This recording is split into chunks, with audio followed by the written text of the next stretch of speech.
الشهر الكريم. عود علينا وعليكم بالايام بخير ان شاء الله. النهارده يوم جديد وحلقه جديده ومغامره جديده، بس مغامره شيقه كل ما فيها. جرب انك توصل لطموحك مسافك عالي، ما ينفعش تفضل في مكانك. النهارده ثالث مغامره ليا في مكان جديد في حلقه جديده. حاليا دلوقتي عايش الحياه اللي بحبها، مؤمن بالحياه اللي انا بحلم بيها، الحياه اللي انا اخترتها. الحياه اللي انا اخترتها مش حد تاني. طبعا انا بعتذر جدا بالصوت، الصوت مش واضح في مكان جديد، حياه جديده. عايز اقول على حاجه، طول ما انت قاعد في مكانك استحاله هتوصل، لازم تحاول توصل دايما، لازم سقفك ما يكونش له حدود. جرب تخرج من التشيرز اللي انت فيه، جرب تحلم، جرب تحاول، دور رب، ما تقفش في مكانك. طول ما انت واقف في مكانك استحاله هتنجح. الحياه لا تفسح الطريق الا لمن يعرف الى اين يذهب. اسالني انا جربت كل ده، انا خضت التجارب دي، انا اشتغلت كل حاجه، اشتغلت بمسح عربيات، اشتغلت كذا كذا لحد ما دخلت مجال الطب واشتغلت في التمريض ومسكت مستشفيات مساعد وقدمت في التمثيل ونجحت وقرات كتب واتعلمت وذاكرت واشتغلت على نفسي. الموضوع مش سهل، انت مش هتنجح في يوم وليله. اسالني انا كل ده انا جربته. كتير بيسالوا بيقولوا انت محظوظ، او احنا مش هنقدر نعمل الحاجات ديت يا دكتور شعراوي، او مش هنقدر نوصل للحاجات دي. لا، اسالني انت كل اللي محتاجه سيستم معين تمشي عليه، خطه معينه عشان تقدر تنجح. لكن ما تقنعنيش انك هتفضل في مكانك وتنجح، ما فيش الكلام ده. الحياه ما بتديش لحد تمام الا لما يكون عايز ياخد ومحتاج ياخد ولسه هياخد، لكن استحاله هتديك وانت قاعد في مكانك. اسالني انا خضت كل ده، انا دخلت في معارك الحياه، خضت، غلبت كتير.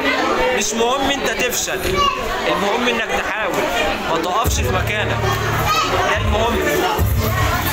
كل الناس اللي حوالينا دول مرتبطين بنقطه سيستمين، اللي هو ابويا بيعمل كذا يبقى انا لازم ابويا اطلع زي ابويا. لا، هي الحياه مش كده، الحياه مش كده. الحياه ان انا اخوض تجربه جديده، مغامره جديده، احاول انجح فيها. الحياه اللي احنا فيها بتقول كده. العالم اللي احنا فيه ما بيعترفش الا بالناجح، باللي عايز ينجح ومصمم اللي هو ينجح. استحاله تفضل في مكانك وتنجح، لازم تحاول. هتلاقي عقبات كتير، هتلاقي الخوف بيتملكك في بعض الاحيان، ما ينفعش تقف، لازم تكمل للنهايه. الحياه ما بتفتحش الطريق الا للاقوياء. ارشميدس قال كلمه جميله قوي، قال حدد لي موقعي الان وساحرك لك الكره الارضيه. لازم تحرك العالم كله وتخليه يعترف بيك، وساعتها العالم كله هيتكلم من خلالك انت. لكن استحاله هتكون ضعيف ومهزوم وتنجح. الحياه مش كده.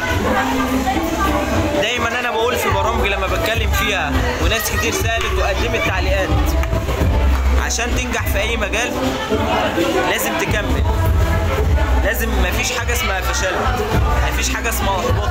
في تجارب خاطئه تؤدي الى مكان خاطئ، في تجارب ناجحه تؤدي الى مكان ناجح. طبعا انا بعتذر من المكان عشان الصوت والزحمه والمزيكا، فممكن الصوت ما يبقاش واضح شويه، بس كل اللي عايز اوصله لكم ان دي مغامره من ضمن المغامرات اللي لازم تحاول فيها، اللي لازم ما تقفش في مكانك، اللي لازم تخرج من التشيرز اللي انت فيه عشان تشوف انا فين من مين.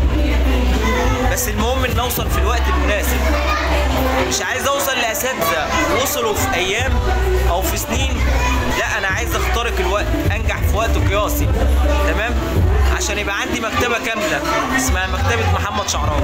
اوكي، ضمن الدروس اللي عايز اديها لكم النهارده، انا واحد من الناس اللي حلمت بيه بحققه، اللي انا حلمت بيه انا بحققه.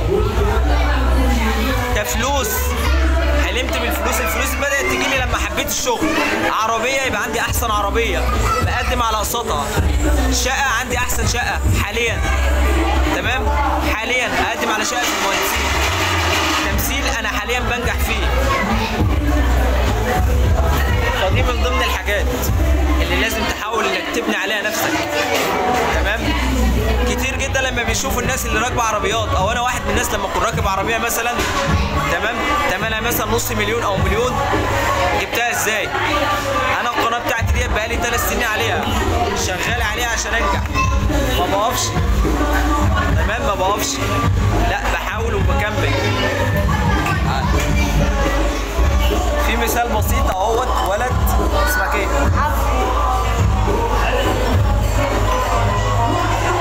كم سنة؟ تعال اشوف كم سنة؟ 14. تشتغل ايه؟ كشري؟ عندك 14 سنة تشتغل في كشري، طب ليه؟ لا عندي 13 مش 14. 14. تشتغل في كشري ليه؟ عشان اجيب الفلوس عشان لما اكبر ابقى حاجة. ده واحد من الناس عنده هدف وعنده حلم انه يكمل، انه ينجح. فانت جرب، ما تقفش، ما تقفش، كمل للنهايه، هتنجح، هتوصل. كل الكتب وكل الحياه اللي احنا فيها بتقول كده. الحياه محتاجه وقت مش اكتر عشان تنجح وتوصل للي انت عايزه. صدقني انا خدت كل ده. اشوفكم على خير، العشاء يوصل، نكمل كلامنا بعدين. باي.